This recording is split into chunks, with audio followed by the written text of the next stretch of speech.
নমস্কার। আ আজকে আমি বেসিক্যালি একটা ইকোনমিক্স এর ব্যাপার নিয়ে কথা বলবো। আ ব্যাপারটা হচ্ছে খুবই পার্টিনেন্ট। আজকের সোসাইটিতে একটা ইনইকুয়ালিটি একটা বিরাট বড় প্রবলেম। সেটা যখন যে সরকার পক্ষে থাকে সে তখন একরকম যুক্তি দিয়ে সাজায়, বিরোধী পক্ষ আরেক রকম বলে। কিন্তু আমরা এটা খুব আ সাধারণভাবে দেখেছি যে সোসাইটির মধ্যে একটা বিরাট ইনইকুয়ালিটি আছে। মানে আমি বেসিক্যালি সেটা ইকোনমিক ইনইকুয়ালিটি বলছি। অর্থাৎ disparity in income একদম খুব ক্লিয়ারলি বললে।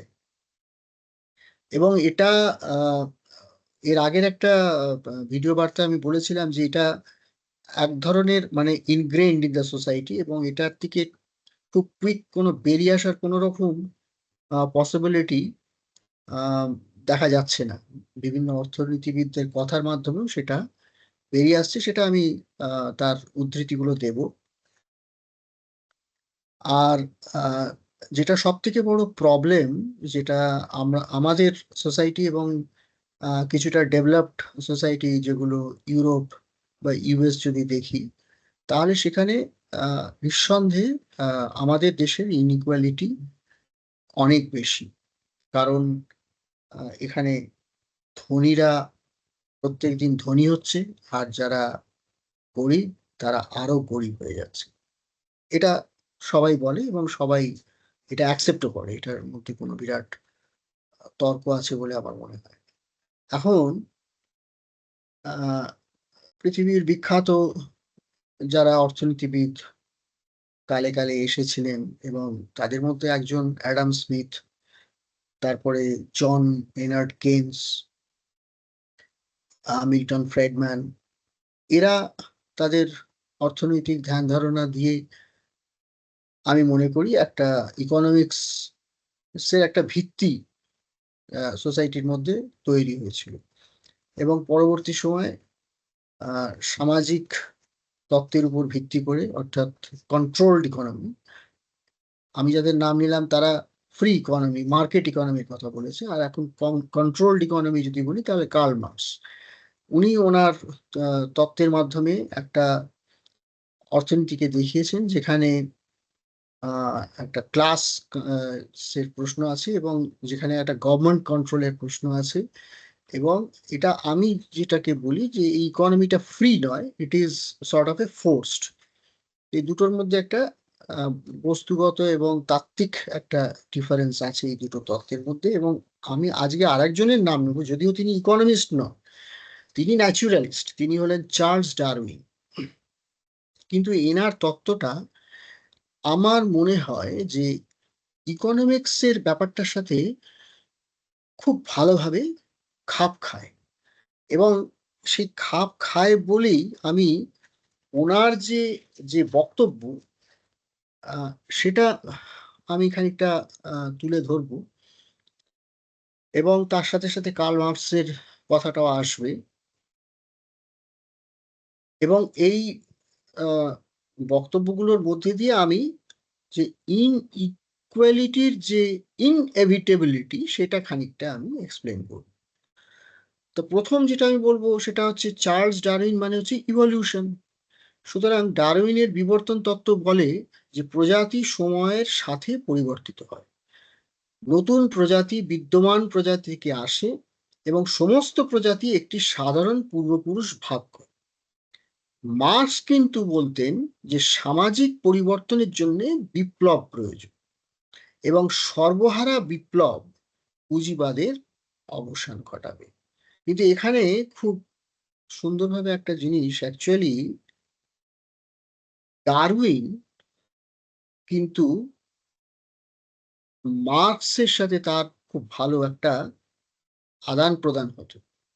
এক্সচেঞ্জ অফ আইডিয়া এবং মার্কসের থিওরি পড়ে ডারউইন খুব উজ্জীবিত হয়েছিল এবং এটা এটা মানে খানিকটা এরকম ঘটনা যে ডারউইন যখন তার তত্ত্ব নিয়ে কথাবার্তা বলছে তখন মার্কসের যে সামাজিক যে কনসেপ্ট সেটা ডারউইনকে অনেকটা উদ্বুদ্ধ করে তার ওই থিওরি গুলোকে আরো প্রতিষ্ঠিত করতে।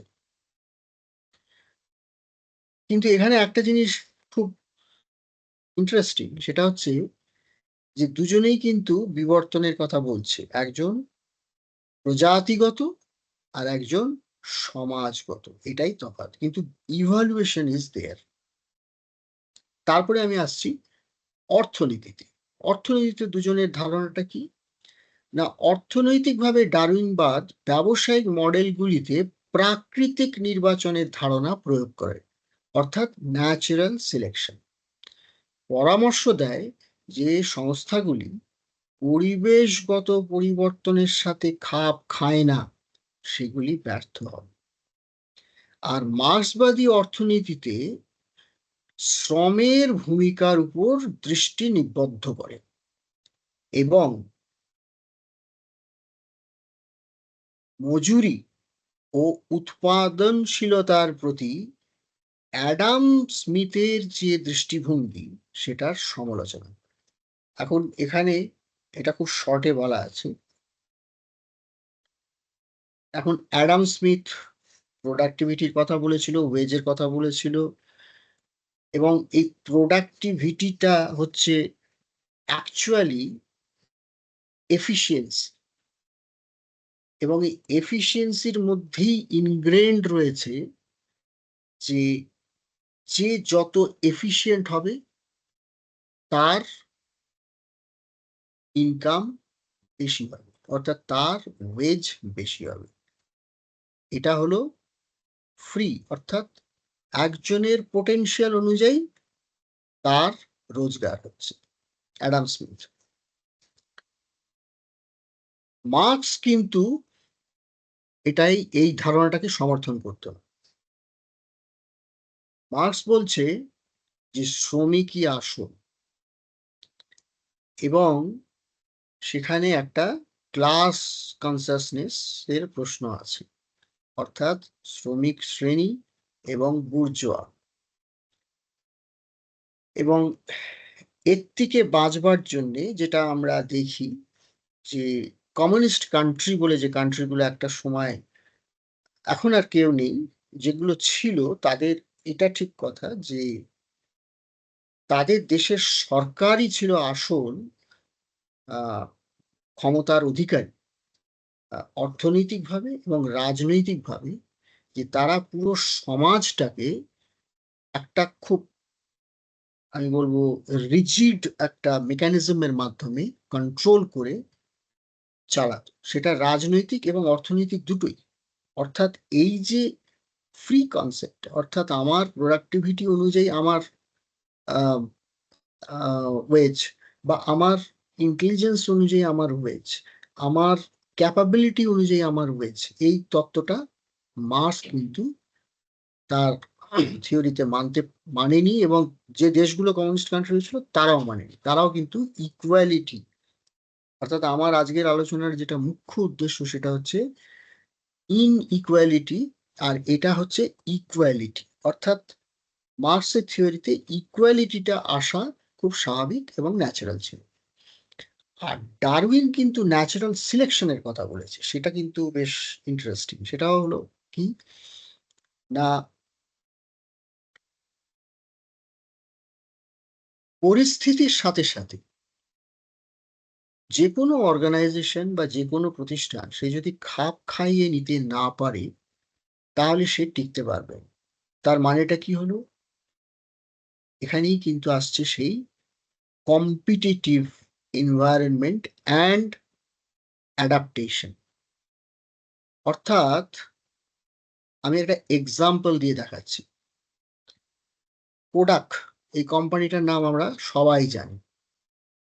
একটা সময় আমার নিজের মনে আছে, আমি যে কালার ফিল্ম যেটা ছিল মার্কেটে তখন, সেই কালার ফিল্মগুলো ফটো তুলে প্রসেসিং এর জন্য আমি যেতাম কোডাকের কাছে। এবং কোডাক তখন এই যে নর্মাল যে ফিল্ম ক্যামেরা, সেই ক্যামেরায় একচ্ছত্র অধিপতি ছিল, এবং কোডাকের বিরাট ব্র্যান্ড ভ্যালু ছিল, one of the best American company in camera. কিন্তু কি হলো, জাপান এবং বিশেষত তার মধ্যে বেশ কয়েকটা কোম্পানি যেমন সোনি, নিকন, ক্যানন, এরা ডিজিটাল ক্যামেরা নিয়ে নতুন টেকনোলজি। এর আগের আমি একটা প্রতিবেদনে বলেছিলাম যে আসল হচ্ছে টেকনোলজি। যত কিছু ঘটনায় ঘটছে সবের মূলে রয়েছে টেকনোলজি। এই যে ডিজিটাল ক্যামেরা যখন এলো, তখন কিন্তু কোডাকের যে একচেটিয়া যে বাজারটা ছিল সেটা একবারে বিরাট ভাবে ধাক্কা খেল। যে কনজিউমার, যে কাস্টমার, তারা দেখলো যে ডিজিটাল ক্যামেরা হচ্ছে অনেক ইজি টু ইউজ, অনেক অনেক কস্ট এফেক্টিভ, কারণ ফিল্ম কিনতে হয় না, কিছুই করতে হয় না, just take a snap and store in your laptop, mobile, ব্যাস হয়ে গেল। কোনো প্রিন্টিং এর ঝামেলা নেই, কিছুই নেই। সো মানে রাতারাতি বলা যায় যে কাস্টমাররা ডিজিটাল ক্যামেরার দিকে ঢুকে যায়, এবং তার প্রত্যুত্তরে কোডাক কিন্তু তার যে কনভেনশনাল ফিল্ম ক্যামেরা তার থেকে বেরিয়ে এসে ডিজিটাল ক্যামেরায় ঢুকেছিল। কিন্তু এখানে ওই যে আমি আরেকটা জিনিস বলছি, যে কে প্রথমে আসবে সেই মার্কেটটাকে নিয়ে নেবে। এখানে যেহেতু এই জাপানিজ কোম্পানিগুলো প্রথমে এই টেকনোলজিটা এনেছিল, সেই জন্য মার্কেটটা এত তাড়াতাড়ি শিফট করেছে যে কোডাক তাকে ধরে রাখতে পারে। কোডাক লাস্টে ব্যাংক্রাফট হয়ে বন্ধ হয়ে গেল। তা এটাই হচ্ছে সিম্পল কথা, this is natural selection. Normally পুরো ব্যাপারটা হলো, এবং যেহেতু কোডাক পরিবর্তিত পরিস্থিতি এবং এনভায়রনমেন্টের সাথে খাপ খাইয়ে চলতে পারেনি, সেই জন্য সে মার্কেট থেকে বিদায় নেয়। আবার আরেকটা উদাহরণ দিচ্ছি, নোকিয়া। আমরা সবাই জানি একটা সময় যখন মোবাইল ফোন ইন্ডিয়াতে এসেছিল, তখন সবার হাতেই প্রায় নোকিয়ার হ্যান্ডসেট ছিল। কিন্তু একটা বিরাট ব্যাপার হলো, কি হলো না, স্মার্টফোনের, অর্থাৎ ওই যে বাটনওয়ালা ফোন, সেই ফোন থেকে একটা নতুন জেনারেশন ফোন তৈরি হলো, যে ফোনে অনেক বেশি ফিচার, বাটনের আর কোনো ইয়ে নেই, স্ক্রিনটাই সবকিছু, এবং টাচ স্ক্রিন। এই যে সব আবার টেকনোলজি গুলো এলো, তখন দেখা গেল যে নোকিয়ার মতো মানে একবারে একচেটিয়া ভারতের মার্কেটে হ্যান্ডসেট বললেই নোকিয়া, সেও আস্তে আস্তে একদম প্রায় মুছে গেল মার্কেট থেকে। পুরো market Sony, Ericsson, Samsung, LG, সব মার্কেট। যাই হোক, আমি আর বিস্তৃত যাচ্ছি না, মানে আমি যেটা বলতে চাইলাম যে এই যে ন্যাচারাল সিলেকশন এবং পরিবর্তনের সাথে খাপ খাওয়ানোর যে ক্ষমতা, সেটা যার থাকবে না, সে এমনি বিদায় নেবে, এবং তার প্রভূত উদাহরণ আমরা প্রত্যেক দিন দেখতে পাই। আমি দুটো বড় কোম্পানিকে নিয়ে দেখালাম, যেটা খুব স্বাভাবিকভাবে হয়েছে। আর আরেকটা যেটা খুব বড় জিনিস, সেটা হচ্ছে পলিটিক্স। এটা আমাদের ভারতবর্ষে প্রত্যেক দিন সব পার্টিরা লড়ে যাচ্ছে। এখানে যেটা সামাজিক, যে ডারউইনবাদী মানে ডারউইনবাদ, যেটা তারা বিশ্বাস করতো যে যোগ্যতম বেঁচে থাকবে, অর্থাৎ সার্ভাইভাল অফ দ্য ফিটেস্ট। আমরা সবাই পড়েছি এটা। এবং ডারউইন এটাও মনে করতো যে সরকারের দরিদ্রদের সাহায্য করা উচিত নয়। এছাড়াও ডারউইন বর্ণবাদ এবং এই ধারণাটাকেও প্রচার করেছিল যে কিছু জাতি জৈবিকভাবে অন্যদের থেকে উচ্চতর। Very intriguing. এর আগের, আমার মনে হয় বেশ কিছুদিন আগের একটা ভিডিওতে আমি এটা বলেছিলাম, যে ভারতবর্ষে, আমি বাইরের দেশে যাব না, আমি ইউরোপিয়ান, জার্মান এদের কথা বলছি না, ভারতবর্ষের মধ্যেই যে জাতিগুলো আছে, মারাঠি, গুজরাটি, মারোয়াড়ি, বাঙালি, তামিল, সবার একটা ভেরি ডিস্টিংক্ট জাতিগত বৈশিষ্ট্য আছে। এবং আমি একটা তাতে কথা বলেছিলাম, ওই ইকোনমিক্স এর ব্যাপারটা নিয়ে বলেছিলাম যে অর্থনৈতিক ধ্যান ধারণা ও চেতনা বাঙালির খুব কম, তাতে অনেক বেশি এগিয়ে রয়েছে গুজরাটি, মারোয়াড়ি, মারাঠি, তামিল। তা এই যে জিনিসটা, এই যে জৈবিকভাবে অর্থাৎ বায়োলজিক্যালি একটা জাতি কিন্তু distinctly different from another race, এটা মানতেই হবে। ও যতই লোকজন বলুক হ্যাঁ সব মানুষ সমান সমান, ওসব সব বলার জন্য বলা হয়, কিন্তু actually there is a difference. আর মার্কস বলল যে একটি সামাজিক, অর্থনৈতিক এবং রাজনৈতিক দর্শন, এটা মার্কসের যে দর্শন, যা বলছে যে শ্রমিকদের উপর শাসক শ্রেণীর প্রভাব বিশ্লেষণ করে এবং শ্রমিকদের অন্যায়ের প্রতিবাদ করতে উৎসাহিত করে। এটা আমরা সবাই জানি। এবং সোকল্ড বেঙ্গলি যে কমিউনিস্ট, তারা ঠিক এইটাকেই বেছে নিয়েছিল, যে যে কারখানা করেছে, সে বেসরকারি হোক সরকারি হোক যাই হোক, সে অন্যায় করছে এবং তার প্রতিবাদ করতে হবে। তো ঠিক আছে, আমি কারোকে বলছি না যে সে একবারে ভুল ছিল, সেটা বলাটা ঠিক না। নিশ্চয়ই ঘটনার পরিপ্রেক্ষিতে এবং বিভিন্ন অর্থনৈতিক প্রেক্ষাপটে হয়তো কিছু জিনিস জাস্টিফাইডও ছিল, সেটা আমি এখন পুরোটাই অস্বীকার করতে পারি না। তবে যেটা মোটা কথা বেরিয়ে আসছে, অর্থাৎ ফাইনাল যে বক্তব্যটা এর মধ্যে থেকে আমি বলতে চাই, সেটা হলো এরকম যে ডারউইন যে কথাগুলো বলেছিল, তার মধ্যে দুটো কথা আমার খুব রেলিভেন্ট মনে হয়। সেটা একটা হলো struggle for existence and survival of the fittest. অর্থাৎ আমাদের মতো দেশে, যেখানে 140 কোটি লোক এই ভারতবর্ষের যে মানচিত্র তার মধ্যে রয়েছে, সুতরাং আমার একটা প্রশ্ন, এই দেশটার মধ্যে কি সেই রিসোর্সটা আছে যে 140 কোটি লোককে সে ফিড করতে পারবে? এই উত্তরটা কেউ হয়তো টপ করে দিতে পারবে না, কারণ এটা তো শুধু একটা জিনিস না, অনেক কিছু জিনিস আছে।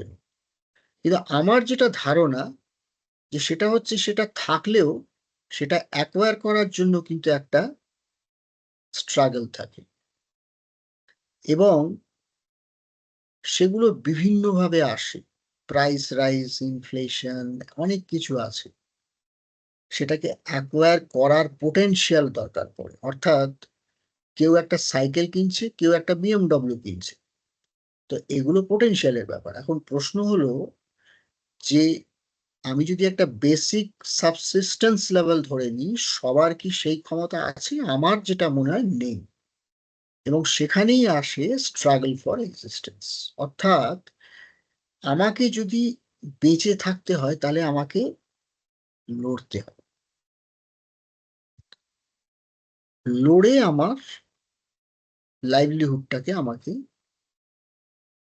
অ্যাকোয়ার করতে হবে।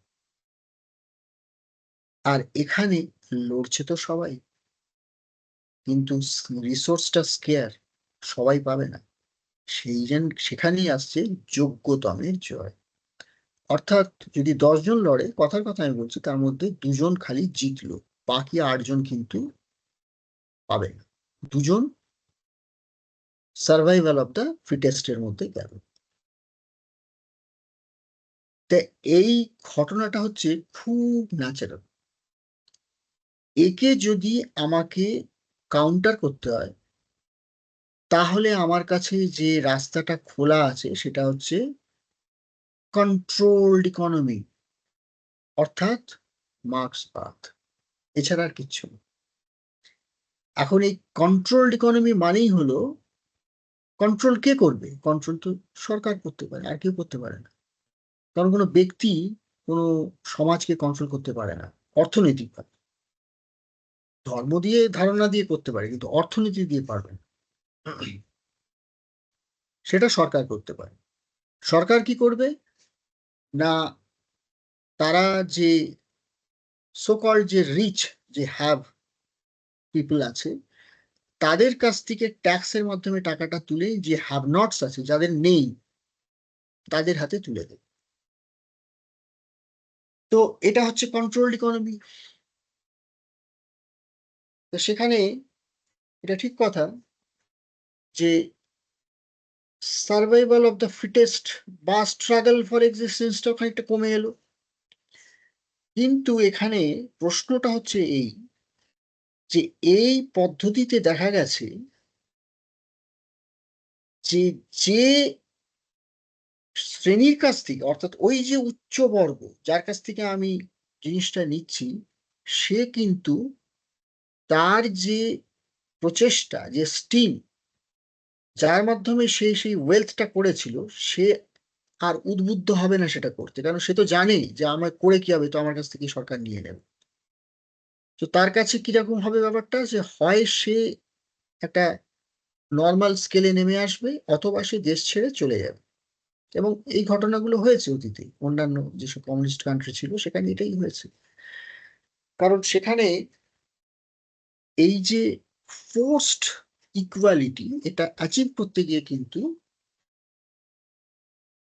পুরো সমাজের মধ্যে একটা আনরেস্ট তৈরি হয়েছিল, এবং সেটা আমরা দেখতে পেয়েছিলাম যখন রাশিয়া ভেঙে গেল। পুরো ইস্ট ইউরোপ,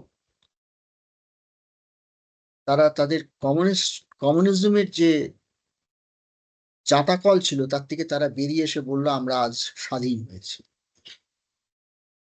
অর্থাৎ আমি যেটা বলতে চাই সেটা হচ্ছে যে মানুষ হচ্ছে একটা চিন্তাশীল জীব, এবং তার পোটেনশিয়াল একটা বিরাট বিরাট ডিফারেন্স এক্সিস্ট করে। সুতরাং আমি যদি তাকে ওই ডারউইনিজমের মধ্যে ফেলে দিই, তাহলে কিন্তু সে natural selection, struggle for existence and survival of fittest পথেই যাবে। আর সেটাকে কাউন্টার করার জন্যে আমি মানুষের ইচ্ছা শক্তির বিরুদ্ধে, তার যে প্রথাগত এবং প্রচলিত যে ধারাটা, সেটার বিরুদ্ধে গিয়ে আমি একটা কন্ট্রোলড রেজিম তৈরি করে আমি সবাইকে বলপূর্বক সমান করার চেষ্টা করলাম। বলপূর্বক, একদম গান পয়েন্ট। তো এটা হলো কমিউনিজম, ফোর্সড ইকোনমি। কিন্তু আমরা দেখেছি যে এই ইকোনমিতে ডেভেলপমেন্ট সম্ভব হয়েছে। আমি আবার ওইখানে আসছি, ওই যে ডারউইনের জাতিবাদ।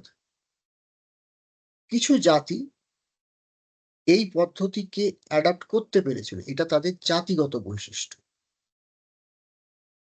সেই জাতিগত বৈশিষ্ট্যের উপর ভিত্তি করে, উদাহরণস্বরূপ আমি বলতে পারি রাশিয়ানরা, চাইনিজরা, জার্মানরা, তারা ডেভেলপ করেছিল, তারা সুপার পাওয়ার হয়েছিল, বা ওই অর্থনীতিতে তারা এগোতে পেরেছিল। কিন্তু তার মানে এই নয় সবাই এগোবে, কারণ এটা মানুষের যে ন্যাচারাল ইনস্টিংক্ট তার বিরুদ্ধে।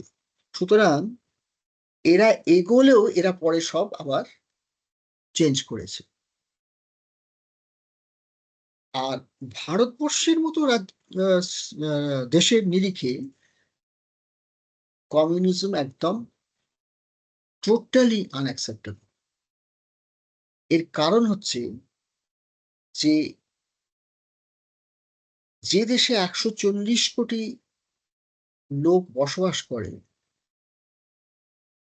এবং তাদের বিভিন্ন রকম সামাজিক সত্তা রয়েছে, জাতি রয়েছে, তাদের এফিসিয়েন্সি লেভেল, তাদের এক একজনের এক এক রকমের পোটেনশিয়াল, মানে it's such a wide variety যে একে ফোর্স করে যদি সমতা আনতে হয় তাহলে আমার মনে হয় কমিউনিজম বোধহয় নয়, আরো কিছু ইজমের প্রয়োজন পড়বে। চলতি কথা আমি বলতে পারি একবারে পুরো মিলিটারি রেজিম, মানে সকাল থেকে রাত পর্যন্ত একটা মানুষের চলাফেরা সবকিছু মিলিটারি কন্ট্রোল করবে, তখনই খালি এটা সম্ভব, যেটা কোনোদিনও ভারতবর্ষে হবে না, হতে পারে না। তো সেই জন্যে ভারতবর্ষের যে মেজর কতগুলো ফ্যাক্টর, একটা হচ্ছে পপুলেশন, আমি বারবার বলি population. Second, wide variety of talent, potential, etcetera, and different race having its different potential. আর থার্ড হচ্ছে স্কেয়ার্স রিসোর্স খুব লিমিটেড। তা এই তিনটে জিনিসের পরিপ্রেক্ষিতে আমার যেটা মনে হয় যে প্রতিটি ভারতবাসীকে আজকে বুঝতে হবে যে ইনইকুয়ালিটি বলে যে কথাটা আমরা প্রত্যেকদিন শুনি, সেটা খুব ন্যাচারালি হবে। কেন হবে না? যেখানে রিসোর্সটা স্কেয়ার, আর যেখানে এত পপুলেশন, এবং যেখানে এত বিরাট ডিফারেন্স অফ পোটেনশিয়াল, সেখানে এমন কোনো অর্থনৈতিক তত্ত্ব হতে পারে না যে একটা বিরাট বিরাট সংখ্যক মানুষের সোশিও ইকোনমিক স্ট্যাটাসটা সেম।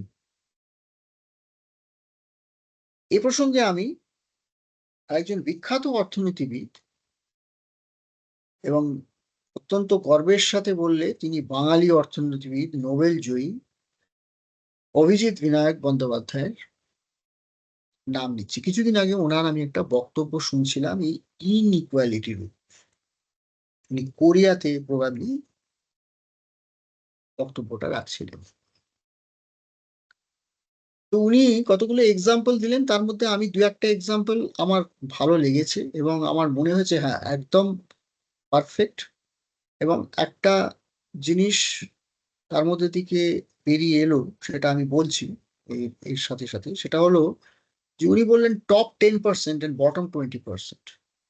দেখা যাচ্ছে যে টপ 10% আর বটম 20%-এর মধ্যে যে গ্যাপ, সেটা কিন্তু বেড়েই চলেছে। শুধু ইন্ডিয়া না, সব জায়গাতেই বেড়ে চলছে, ইন্ডিয়াতে অনেক বেশি বাড়ছে। তো সুতরাং এটা একটা গ্লোবাল ফেনোমেনন, এটাকে টপ করে অ্যারেস্ট করার কোনো রকম থিওরি কোথাও নেই। দ্বিতীয় উনি যেটা বললেন একটা এক্সাম্পল, সেটা হলো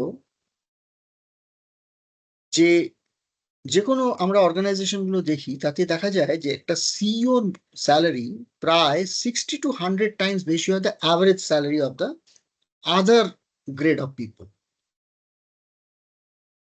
তাহলে ইনইকুয়ালিটি। এখন প্রশ্ন হলো কেন ইনইকুয়ালিটি? না, ইট ইস দ্য পোটেনশিয়াল। সিইও, ওই যে মালিক পক্ষ, অর্থাৎ সেই বুর্জোয়া আমাদের ভাষায়, সেই মালিক পক্ষ কিন্তু ওই একটি লোকের উপর ভরসা রেখেছে এবং তাকে ওই পরিমাণ স্যালারি দেওয়া হচ্ছে because he can run his empire, বিজনেসটা চলবে।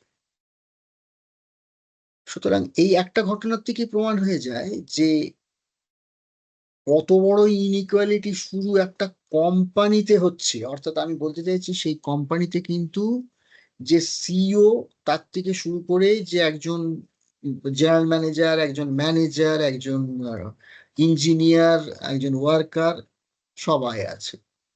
কিন্তু এই group of people, manager to worker to GM to worker, এই যে গ্রুপটা, এর থেকে সিইওর স্যালারি দেখা যাচ্ছে 60 times 100 times বেশি। সুতরাং একটা কোম্পানিতে যদি ইনইকুয়ালিটি হয়, তাহলে আমাদের সমাজে কি হতে পারে? সেখানে তো একজন শিল্পপতি, আজকে যদি আমি প্রথম সারির শিল্পপতির নাম নিই, তাহলে আমরা সবাই জানি প্রথম 10 জন শিল্পপতি তাদের তো ফোর্স জার্নালে তাদের কত তাদের ওয়েলথ সেটা তো আসে। আর অগণিত ভারতবাসী আছে, 80 কোটি, আমি এর আগেও বলেছিলাম 80 কোটি ফ্রিতে রেশন নেয়। তার মানে তাদের সোশ্যাল স্ট্যাটাসটি কি? খুব ইন্টারেস্টিং। কেন ফ্রিতে রেশন নেয়? না হলে তাদের অবস্থা আরো খারাপ হতো। So it is something that Marxism.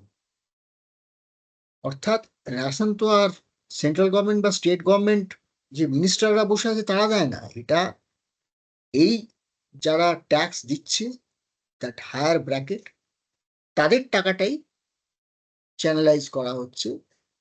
সেটা কর্পোরেট হতে পারে, সেটা ইন্ডিভিজুয়াল হতে পারে, সেটা আমরা আপনারা সবাই হতে পারে, আমরা যারা ট্যাক্স দিই সেই টাকাগুলো ওখানে যাচ্ছে। সুতরাং এই কমিউনিজম রয়েছে। মার্কসের থিওরিটাও অ্যাপ্লাই হচ্ছে। ইনইকুয়ালিটিকে কমিয়ে আনার চেষ্টা করছে সরকার, এবং সেটাই হয়, হচ্ছেও তাই। কিন্তু মজার ব্যাপার হলো এই যে এখানেও আমি আবার অভিজিৎ বিনায়ক বন্দ্যোপাধ্যায়ের কথা বলছি। উনি এটা লাস্টে বললেন যে এই বটম 20%, আমার কথাটা শুনতে খুব হার্টিং লেগেছিল, যে এই ইনইকুয়ালিটি কিন্তু বাড়বে এবং এই বটম 20% কিন্তু আস্তে আস্তে তাদের যে বেসিক যে নিড, যে সাবসিস্টেন্স বা তাদের যে রিকোয়ারমেন্ট, সেটা আর তারা অ্যাচিভ করতে পারবে না। So they May die. আমার শুনে একটু অবাকই লেগেছিল যে একজন অর্থনীতিবিদ এটা বললেন, কিন্তু এটা ঘটনা। এবং এই যে বটম 20% আমি বলছি, এটা কিন্তু কোনো ছোট সংখ্যা নয়, এটা একটা বিরাট সংখ্যা। সুতরাং আমি এটাই বলবো, এই এই বক্তব্যের মাধ্যমে আমি এটাই বলবো যে মানুষকে অনেক বেশি সচেতন হতে হবে। তার সামাজিক যে দায়বদ্ধতা এবং তার যে পোটেনশিয়াল, সেটাকে রিয়েলাইজ করতে হবে।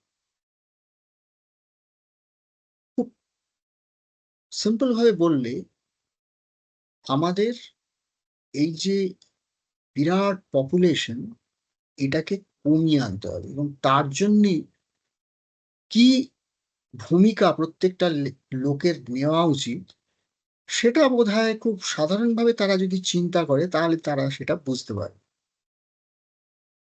খুব চলতি ভাষায় পপুলেশন কন্ট্রোল এসবগুলো বলা হয়, কিন্তু আমার মনে হয় পপুলেশন কন্ট্রোলের আগেও আরো অনেক কিছু সামাজিকভাবে কন্ট্রোলের মধ্যে আনতে হবে, এবং সেগুলো সেলফ কন্ট্রোল। কারণ কেউ করে দেবে না ফোর্স করে। সেই যে নিজের যে চেতনা এবং নিজের যে পরিস্থিতি, সেটাকে উপলব্ধি করে আমাকে এমনভাবে নিজেকে পরিচালিত করতে হবে যাতে আমি এই ইনইকুয়ালিটির শিকার না হই। এবং আমাকে যেন ওই চরম যে পরিস্থিতি, যেটা অর্থনীতিবিদরাই বলছে, সেই ইয়ের মধ্যে আমি যা না পড়ি, সেই প্রচেষ্টাটা আমাকে নিতে হবে। তবেই বোধহয় এই ইনইকুয়ালিটি বা এই যে ultimate form of poverty actually, তার হাত থেকে হয়তো বেঁচে আসা যায়। Good night. Thank you.